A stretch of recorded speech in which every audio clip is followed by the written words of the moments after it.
मीठे में गुड़ होता है, मीठे में शक्कर होती है, कई प्रकार की मिठाइयाँ मीठे में होती है, गन्ने का रस, आम का रस, सब में मिठास है। लेकिन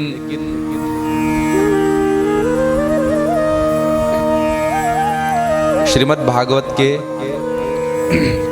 रास पंचाध्याय में गोपियाँ कहती है कि सरकार तव कथा अमृतम, आपकी कथा के अमृत में जो मिठास है, तप्त जीवनम, जो जीवन को, जो तप्त जीवन है, तपा हुआ हमारा जीवन है, उस तपे हुए जीवन को भी कल्मषापहम, कल्मषों का हरण करने वाली, पापों को हरण करने वाली आपकी यह मीठी मीठी मधुर मधुर कथा है।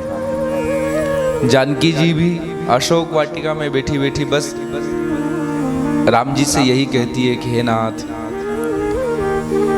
आपके विरह में मेरे प्राण नहीं निकल रहे हैं। तो उसका और कोई कारण नहीं, बस एक कारण है, और वह कारण है नाम पाहरु दिवस निसी ध्यान तुम्हार कपाट, लोचन निज पत्र जंत्रित जाहि प्राण के ही बाट। हे नाथ, आपके विरह में मेरे प्राण निकलना चाहते हैं लेकिन नहीं निकल पा रहे हैं। क्यों? क्या मैं आपसे प्रेम नहीं करती? जानकी जी कहती है मैं करती हूँ, लेकिन फिर भी आपके विरह में प्राण नहीं निकल रहे हैं। उसका एक कारण है कि नाम पाहरु, आपका नाम पाहरु अर्थात पहरेदार बनकर आंखों के यहाँ बैठा है, लोचन निजपद जंत्रित। तो हे नाथ, आपका नाम, आपकी कथा प्राणों को निकलने नहीं दे रही है। गोपिया भी कहती है तव कथा अमृतम तप्त जीवनम कविभिरीडितम कल्मषापहम, श्रवण मंगलम, जो सुनने में मंगल लगती है, श्रीमदाततम भुवि गृणन्ति भूरिदा जना। गोपिया कहती है लोग भूरिदा जना, वे लोग बहुत भाग्यशाली हैं जो आपकी कथा में बैठते हैं। इसी एक भागवत में एक स्थान पर लिखा है कि नयत्र वैकुंठ कथा सुधापगा, वह वैकुंठ भी वैकुंठ नहीं है जहां भगवान की कथा न हो। नयत्र यज्ञेश मखा महोत्सवा, वो यज्ञ भी यज्ञ नहीं कहलाता जिस यज्ञ में आपके नाम की आहुति न डले। सुरेश लोको पिनवई से सेव्यताम, सुरेश लोको अर्थात इंद्र लोग भी शोभित नहीं होता बिना आपके नाम के, बिना आपके गुणगान के। इसलिए अर्थात सरकार, जो सुख आपके सत्संग में है, जो सुख आपकी कथा में है, न स्वर्ग में है, न वैकुंठ में है, और न ही किसी अन्य लोक में, जो सुख इस कथा में है। और पूर्व के 2 सत्रों से हम उसी मीठी मीठी, उसी मधुर कथा का लाभ ले रहे हैं। हम परम सौभाग्यशाली हैं। कल हम सभी ने श्रवण किया भगवान भोलेनाथ गौरा माता के साथ विवाह करते हैं, और विवाह के पश्चात कुछ मधुर चर्चाएं वहाँ हैं, पर आगे राम जन्म तक हमें चलना है, इसलिए शिव विवाह तो काफ़ी बड़ा, काफ़ी विस्तृत है, पर मुख्य अंश कल हमने सुने। कथा कहती है कि शिव विवाह हुआ और विवाह के पश्चात विदाई की वेला आई।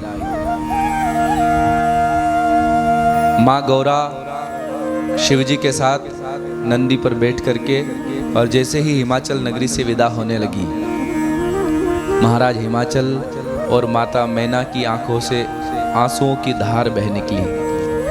बेटी विदा हो रही थी। बेटी और माँ बाप का प्रेम कितना गहरा होता है, बेटी अपने पिता से कितना प्रेम करती है, पिता बेटी से कितना प्रेम करता है। यह प्रेम कब पता चलता है? जब बेटी विदा होकर जाती है। आज पार्वती जी जब विदा होकर जाने लगी, माँ गौरा जब विदा होकर जाने लगी, तो हिमाचल महाराज परम ज्ञानी हैं, लेकिन वे हिमाचल महाराज फूट फूट कर रोने लगे। बार बार भोलेनाथ की तरफ हाथ जोड़कर कहते, महाराज मेरी बेटी है, बहुत इसको लाड़ प्यार से बड़ा किया है, आप थोड़ा ख्याल रखना, ध्यान रखना। पार्वती जी नंदी पर सवार हुई, शिव जी के साथ बैठ करके और विदा हुई। धीरे धीरे नांदिया कैलाश पर्वत पहुंचा और कैलाश पर्वत पर जाकर के खूब उत्सव हुआ। खूब गणों ने नृत्य किया कि आज तो हमारे भोले बाबा का विवाह हो गया है। माँ गौरा, हम सब गणों को माँ मिल गई है। सब गण बहुत खुश हुए। और वहाँ जाने के बाद आए दिन माँ गौरा भोलेनाथ से कुछ न कुछ पूछती रहती थी। कोई न कोई प्रश्न होता रहता था। क्यों? क्योंकि शिव क्या है? भगवान शिव को कहा है विश्वास और माँ गौरा को कहा है श्रद्धा। और जब तक श्रद्धा और विश्वास का मिलन नहीं होता तब तक कथा प्रकट नहीं होती। आप 2 सत्रों में सोच रहे होंगे कि हमने राम कथा रखी थी, फिर ये शिव कथा कहाँ से आ गई बीच में। लेकिन तुलसी बाबा ने क्रम जो रखा उस क्रम में पहले वंदनाएं, सब देवताओं की वंदना, राम लक्ष्मण भरत शत्रुघ्न अवध जनकपुरी आदि आदि की वंदना, ब्राह्मणों की, संतों की, दुष्टों की, सबकी वंदना, और उसके बाद सती चरित्र और फिर शिव विवाह, और शिव विवाह के बाद अब फिर यहाँ से राम कथा प्रकट होती है। श्रद्धा है पार्वती और विश्वास है भोलेनाथ।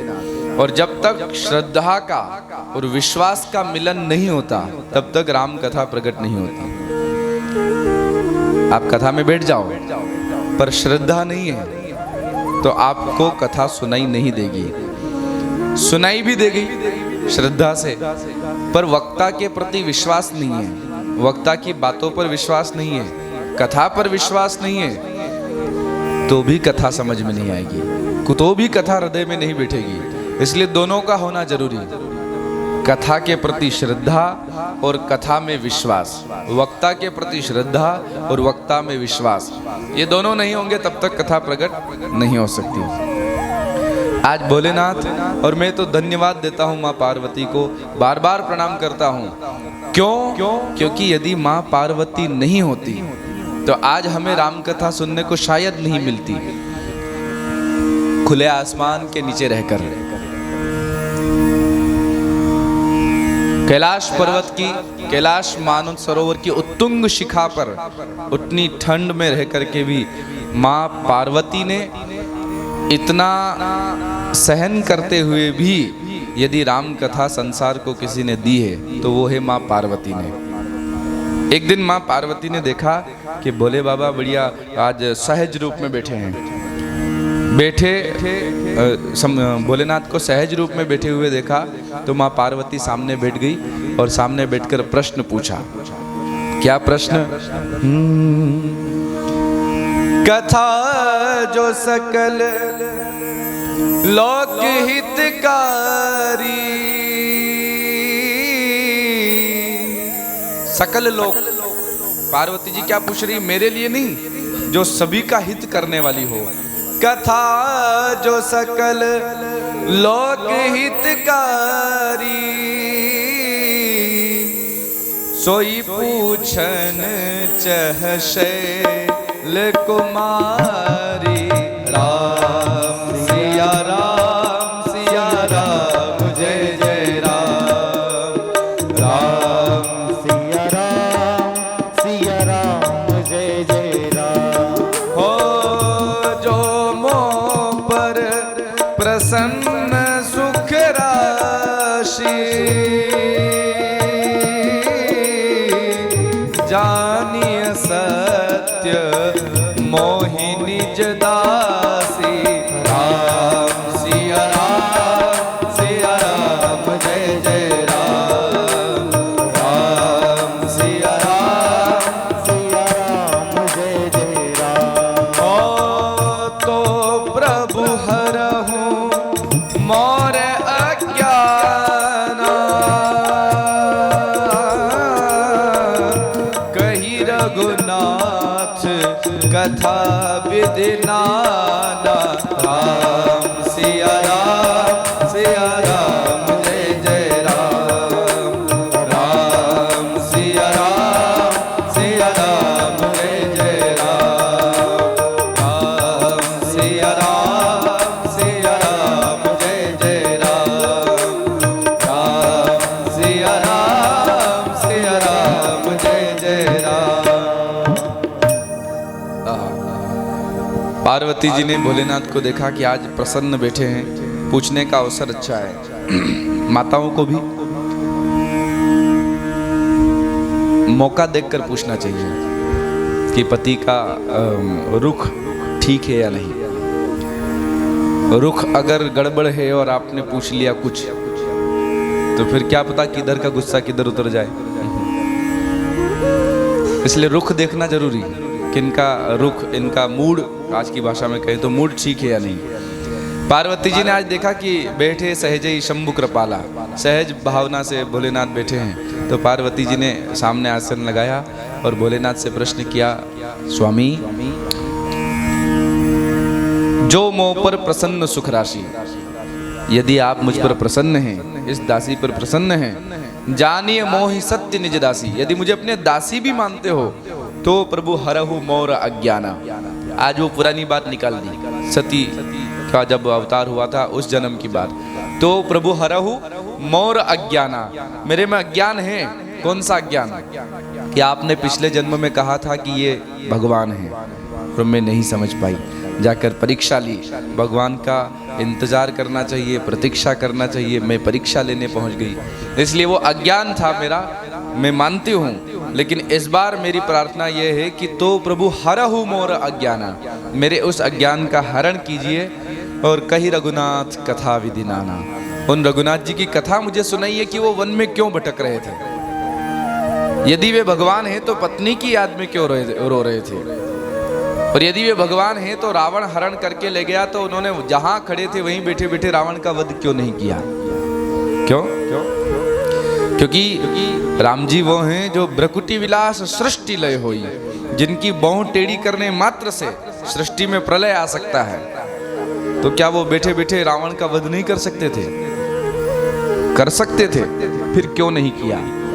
इसलिए हे नाथ, कथा जो सकल लोक हितकारी, जो सभी लोगों का हित करने वाली हो, सोई पूछन चह शैल कुमारी। ये शैल कुमारी वो कथा पूछना चाहती है। शैल कुमारी मतलब, शैल कहते हैं पहाड़ को, और शैल कुमारी मतलब पहाड़ की पुत्री। और पहाड़ को एक तरह से हम लोग जड़ मानते हैं, जैसे हम चैतन्य हैं ऐसे पहाड़ को जड़ माना जाता है। जड़ चेतन गुण दोषमय विश्व की निकर्तार। तो जड़ की पुत्री अर्थात जड़, मेरे पिता जड़ हैं तो मैं भी जड़ हूं। मुझे जड़ समझो आप, कुछ ज्ञान नहीं है, पर आप मुझे ज्ञान प्रदान कीजिए। और जो पार्वती जी ने प्रश्न पूछा तो भोलेनाथ तो प्रसन्न हो गए, वाह इस बार सही है, पिछली बार मैं सुना रहा था तो भी नहीं सुन रही थी। विनम्रता है। देखो, जब तक पात्रता नहीं होगी तब तक आशीर्वाद नहीं मिलेगा, तब जब तक योग्यता नहीं होगी तब तक कथा प्रकट नहीं होगी। श्री राम जय राम। हम लोग कथा सुनाने बहुत स्थानों पर जाते हैं, कई प्रकार के श्रोता मिलते हैं। आप लोग लाइव आए दिन देखते रहते हो, पर हर कथा में कुछ न कुछ थोड़ा सा अंतर होता है। पूरी कथा तो कोई बदल नहीं सकता कि ध्रुव प्रहलाद की जगह कोई दूसरे देव को ला नहीं सकता। वो ध्रुव भी आना है, प्रहलाद भी आना है, धुंधुकारी भी आना है, वो कथाएं तो वही, परंतु कुछ तरीका बदल जाता है सुनाने का। क्योंकि जो लोग कथा ही नहीं सुनना चाहते उनको क्या कथा सुनाओ।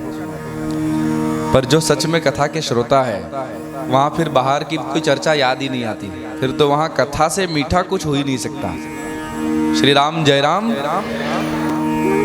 तो अच्छा श्रोता मिलता है तो वक्ता को भी अच्छा लगता है, वक्ता भी खुश होकर सुनाता है कि पात्रता है, योग्यता है।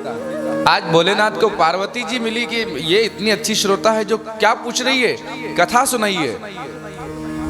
और एक सती माता थी जिनको कहा कि चलो कथा में ले भी गए, बिठा भी दिया, पर 9 दिन बैठी कथा, एक दिन नहीं बैठी।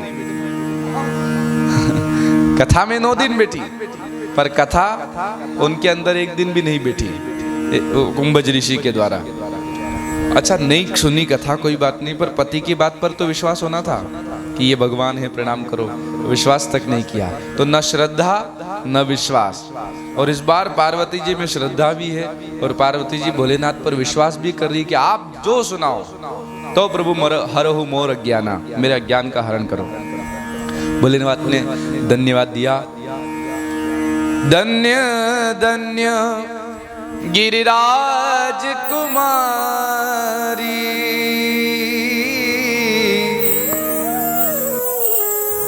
तुम समान नहीं को उपकारी। राम सिया राम जय जय राम।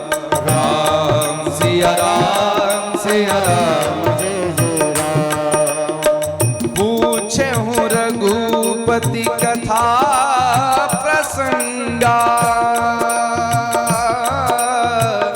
सकल लोक जग पावनी गंगा। राम सिया राम जय जय राम। राम सिया राम जय जय राम। मेरे तन में है राम, मन में है राम, रोम रोम में राम रे। तन में है राम, मेरे मन में है राम, रोम रोम में राम रे। राम सुमर ले जान लगा ले, छोड़ जगत के काम। बोलो राम बोलो राम बोलो राम राम राम। बोलो राम बोलो राम बोलो राम राम राम। बोलो राम बोलो राम बोलो राम राम राम। बोलो राम बोलो राम राम राम। बोलो राम बोलो राम बोलो राम राम राम। बोलो राम बोलो राम बोलो राम राम राम। धन्य धन्य गिरिराज कुमारी। धन्यवाद दिया, एक बार नहीं दो बार। धन्य धन्य, जय हो देवी, धन्य हो धन्य हो, दो बार धन्यवाद दिया। क्यों? धन्य धन्य गिरिराज कुमारी, तुम समान नहीं को उपकारी। आज भोलेनाथ कह रहे हैं, आज देवी तुम इस दुनिया पर इतना बड़ा उपकार करने वाली हो जैसा उपकार किसी ने नहीं किया। क्यों? क्योंकि पूछे हो रघुपति कथा प्रसंगा। आपने रघुनाथ जी की कथा पूछ ली है। ये कथा कैसी है? तो भोलेनाथ कहते हैं, सकल लोक जग पावनी गंगा। ये कथा सभी लोगों को पावन करने वाली है, पवित्र करने वाली है, ऐसी कथा पूछी है। और वापस वही चर्चा यहाँ आई जो भागवत में हम कई बार सुन चुके हैं। भोलेनाथ ने पहले तो देवी पार्वती जी से कहा कि देवी जिन हरि कथा सुनी नहीं काना, श्रवण रंध्र अहि भवन समाना। जिन्होंने रघुनाथ जी की कथा नहीं सुनी वो कान सांप के बिल के समान है। नयननि संत दर्श नहीं देखा, लोचन मोर पंख करी लेखा। जिन आंखों से संतों का दर्शन नहीं किया, भगवान का दर्शन नहीं किया, तो लोचन मोर पंख करी ले। वो आंख नहीं, मोर के पंख हैं, दिखने के सुंदर हैं। चाहे काजल लगाओ, चाहे आईब्रो बना बना करके सजाओ, लेकिन वो आंखें नहीं है, मोर पंख है। लोचन मोर पंख करी लेखा। ते सिर कटु तू बरी समतूला, जे न नमत हरि गुरु पद मूला।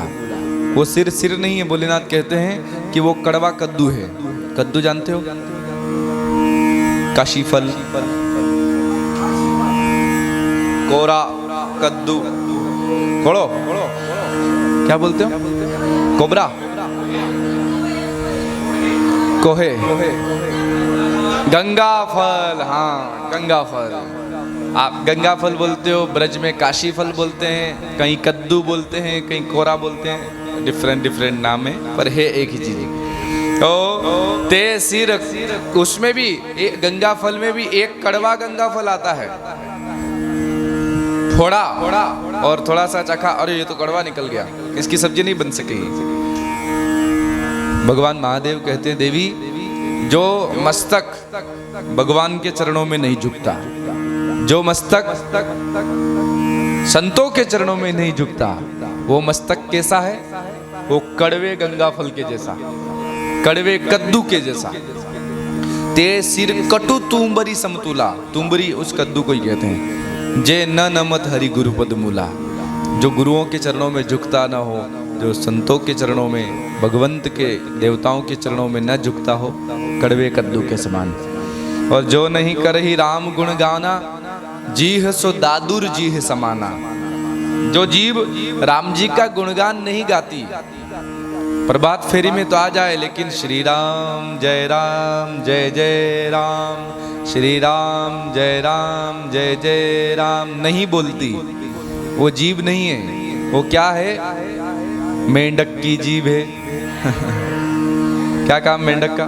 बारिश हुई कि टर टर टर टर बस चालू। उसमें कोई स्वर नहीं, कोई मिठास नहीं, कुछ नहीं, लेकिन वो बंदी नहीं होती। उनको ऐसा लगता है लोग हमको ही सुन रहे हैं, तो रात भर लगे रहते हैं। रात भर मेंढक टर टर करता रहता है। अरे भाई कोयल बोले तो कोई सुनेगा भी सही। कल सुबह सुबह 3 बजे बोल रही थी। हाँ कोयल बोली और ऐसा मीठा स्वर, हा हा हा। मैंने कहा जय हो, हम धाम में बैठे हैं तो धाम की अनुभूति तो यही हो जाती है कि देखो नींद नहीं खुली उसके पहले कोयल की मिठास कानों में है। 3 बजे वो देखा मैंने तब घड़ी में, तो 3 बज रही अभी तो कोयल बोल रही है। और 3 से लेकर 4 बजे जब उठे तब तक बोलती रही वो। प्रभात फेरी के लिए जगा रही थी। उठ जाग मुसाफिर बोर भाई, अब रेन कहाँ जो सोवत है। उठ जाग मुसाफिर बोर भाई, अब रेन कहाँ जो सोवत है। जो सोवत है सो खोवत है, जो जागत है सो पावत है। उठ जाग मुसाफिर बोर भई, अब रेन कहाँ जो सोवत है। श्री राम जय राम, श्री राम जय राम। हम जब छोटे छोटे थे वो गांव में कभी कोयल बोलती थी तो उसकी आवाज में हम भी आवाज मिलाते हैं। मोबाइल में बुला रहे हैं और वो बोलती कू तो हम भी बोलते कू, तो वो फिर उधर से रिटर्न जवाब देती, फिर हम बोलते फिर वो जवाब देती। ऐसा लगता है हम इसको चिढ़ा रहे हैं। और उसका के वॉल्यूम धीरे धीरे बढ़ता रहता है। वो धीरे एक बार बोला फिर काली चढ़ती रहती, काली 1, काली 2, काली 3, काली 4, काली 5 ऐसे बढ़ता रहता है वो कोयल। तो हमको ऐसा लगता था शायद चिढ़ रही है, तो और चिढ़ाते थे। हालांकि उसका वो नेचुरलता है, वो वॉल्यूम बढ़ता रहता है। तो कल सुबह आहा कोयल बोले अच्छा लगता है, पर मेंढक बोले तो कौन सुनता है। जो जीभ भगवान का नाम न ले, भोलेनाथ पार्वती जी से कहते हैं कि जीह सो दादुर जीह समाना, जो नहीं करे राम गुण गाना। और कुलिस कठोर निठुर सोई छाती, सुनी हरि चरित न जो हर्षाती। वो छाती कुलिश है, कठोर है, निष्ठुर है, जो भगवान की कथा सुनकर के पिघलती नहीं, प्रसन्न नहीं होती। भगवान की कथा सुनकर के जिसको मस्ती नहीं चढ़ती, भगवान की कथा सुनकर के जिसकी आंखों में आंसू नहीं आते, भगवान की कथा सुनकर के जिसका हृदय पिघलता नहीं है, वो हृदय नहीं, कुलिश कठोर निठुर सोई छाती। वो छाती कुलिश है, कठोर है, निष्ठुर है। और पार्वती जी ने एक प्रश्न पूछा कि आप कहते हो मेरे भगवान, तो वो कोई कहता है कि वो निर्गुण है, कोई कहता है सगुण है। ये चर्चा बड़ी गंभीर चर्चा है। कई बार विचार आता है कि करें या ना करें, पर सुधीर श्रोता मिलते हैं तो विचार आता है करना चाहिए। भगवान निर्गुण है या सगुण? निर्गुण मतलब कोई गुण नहीं, और सगुण मतलब सारे गुण। पार्वती जी ने भी पूछा कि यदि वे निर्गुण हैं तो सगुण बनकर कैसे आ गए, और यदि सरगुण बनकर आए तो निर्गुण उनको क्यों कहा? निर्गुण सगुण में क्या अंतर है? निगुण किसे कहते हैं, निर्गुण किसे कहते हैं, सगुण किसे कहते हैं? सगुण गुणों के सहित, निर्गुण अर्थात गुणों से हीन, कोई गुण नहीं। भोलेनाथ कहते हैं देवी वो जो ब्रह्म है, बिनु पद चलई सुनई बिनु काना, कर बिन करई कर्म विधि नाना। कालानी जी, हमारे कालानी जी को एक एक चौपाइया याद है, साथ साथ में गुनगुनाते हैं वो, और अभी नहीं गुनगुनाते। शाम को हम लगभग रात में 10 बजे कालानी जी बोले गुरु जी घूम के आते हैं। मैंने 10 बजे बोले हाँ चलो, तो 10 बजे गए और परिक्रमा करके आए मंदिर की रात में। तो रास्ते में कालानी जी चौपाइया सुना रहे थे, गुरु जी बिनु पद चले सुने बिनु काना, कर बिन करें कर्म विधि नाना। अर्थात वो ब्रह्म कौन है? जो बिनु पद चले, बिना पैरों के होते हुए भी चल सकता है। सुने बिनु काना, कान नहीं है ब्रह्म के फिर भी सब सुनता है। चींटी के पंख नूपुर बाजे वो भी मालिक सुनता है। सब सुनते हैं, कान नहीं है। और कर बिनु करई, हाथ नहीं लेकिन कर बिनु करई कर्म विधि नाना, बिना हाथों के भी बहुत सारे कर्म भगवान करते हैं। इसे निर्गुण कहते हैं। तो ये निर्गुण है नहीं, दिखाई नहीं देता तो पता कैसे चलता है कि है? जो ब्रह्म दिखाई नहीं दे तो फिर पता कैसे चले कि है? तो हमारे एक संत हुए, संत श्री राजेश्वरानंद जी महाराज, 2 वर्ष पहले वो ब्रह्मलीन हुए हैं। वह कहते हैं कि जैसे आप कार से कहीं जा रहे हो, आपकी कार की पहिए की हवा निकल जाए तो आप एक स्थान पर कार को रोककर खड़े हो गए और किसी से पूछा, श्रीमान हवा कहाँ मिलेगी? तो वो कहने लगा, हवा? हवा तो चारों तरफ है, देखो ये चल रही है, ये इधर चल रही है, पत्ते हिल रहे हैं। हवा है तभी तो पत्ते हिल रहे हैं। तो वो कहेगा, श्रीमान ये हवा नहीं। तो दूसरे से पूछा, दूसरे से कहा कि भाई साहब हवा आपने कहीं देखी? हवा कहीं है इधर हवा मिलेगी? बोले हवा? हवा तो तुम्हारे अंदर भी है, हमारे अंदर भी है, बाहर भी है। हवा नहीं हो तो शरीर चल नहीं सकता। वो बेचारा परेशान। उसने कहा कि अरे मुझे ये बाहर वाली हवा नहीं चाहिए, अंदर वाली भी नहीं चाहिए। फिर बोले मेरी कार का पहिया पंचर हो गया है, तो इसमें डालने वाली हवा कहाँ है? अच्छा वो सामने वहाँ एक वो गैराज है, उस गैराज पर जाओ। आप जैसे तैसे कार को धक्का दे करके गए, गैराज में जाकर के आपने कार खड़ी करी और उस गैराज वाले ने वो नली लेकर आया और निर्गुण हवा को सगुण मशीन के द्वारा, सगुण पाइप के द्वारा, सगुण पहिए में निर्गुण हवा को जब डाला तो पहिया फूल गया कि नहीं फूल गया? अब अगर आप कहो कि बताओ ये हवा कैसी है, गोल है कि चौखट है कि लाल है कि पीली है कि सफेद है, कैसा रंग है, तो पता कर पाओगे? पर उस पहिए में हवा जब गई तब मानते हो कि हवा है कि नहीं? मानना पड़ेगा। यदि हवा नहीं होती तो उस पहिए में वो पहिया फूलता कैसे, गाड़ी चलती कैसे? हवा है तभी तो गाड़ी में भरी। उसी प्रकार जो तिल माही तेल है, जो चकमक में आग, तेरा मालिक तुझ में है, जाग सके तो जाग। कबीर बाबा कहते थे। जैसे तिल्ली, आप यूं तिल को यूं दबाओ उसमें तेल नहीं निकलेगा, लेकिन तेल होता है, मानते हो कि नहीं? जो तिल, आप तिल को यूं तोड़कर देखो अंदर कोई तेल नहीं निकलेगा, पर उसकी एक प्रक्रिया जो होती है, उस प्रक्रिया के बाद जो तिल माही तेल है, जानते हो?